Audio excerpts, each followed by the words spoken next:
সুপ্রভাত বন্ধুরা, মৌসুমী সংসারের নতুন একটা ব্লগে তোমাদের সবাইকে স্বাগত জানাই। আমার ব্লগটা যে যেখান থেকে দেখছো, সকালবেলা ভগবানের কাছে প্রার্থনা করি কারোর জীবনে যেন এই ঝড়ের ফলে খুব গভীর দুর্যোগ না নেমে আসে। সবাই যেখানে থাকো ভালো থাকো। কালকে দিনটা যেন সবার কাছে এক দুঃস্বপ্নের মতন কেটে গেল, তাই না? কত মানুষ আছে বলো তো, ঘর ছাড়া,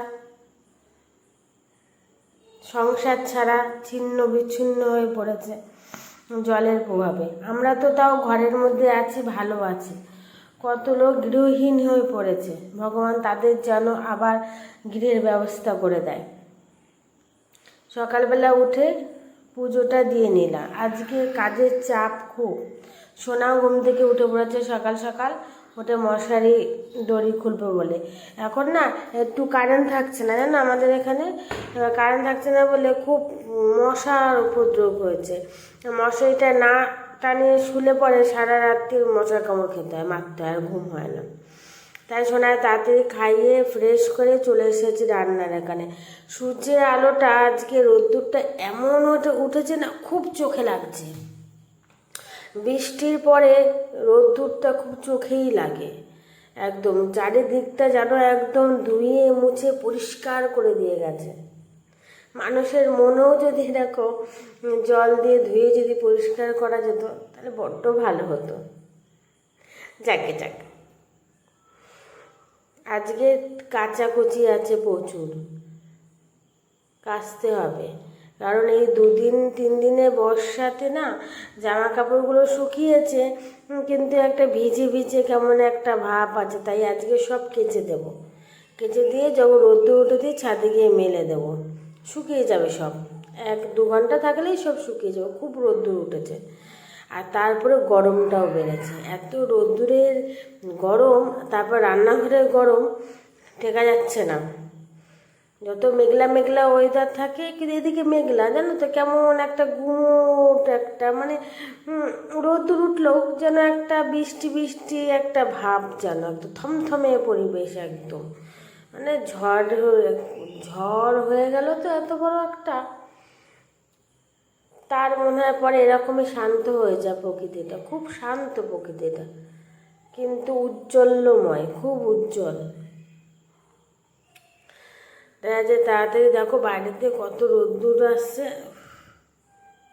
জানলাটা দিয়ে দিলে একটু ভালো হবে। চারিদিকে আলোটা বেশ কেমন একটা চোখে লাগছে না, গরম লাগছে প্রচণ্ড। আমার সোনা ওই কদিন ধরে মোটেও খেতে চাইছে না, কেন কে জানি, খেতেই চাইছে না। যা দিচ্ছি তাই মুখ থেকে ফেলে দিচ্ছে। তাই আজকে পটল করবো আর মাছ করবো, আর কিছু করবো না। কাজগুলো করতে হবে, তার মধ্যে শুধু ভেজা।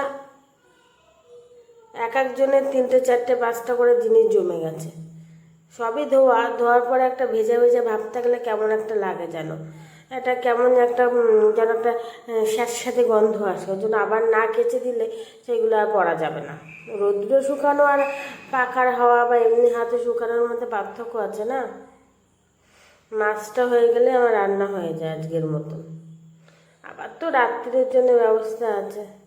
আমরা তো যতই অসুবিধা হোক না কেন ভালো মন্দ খাচ্ছি।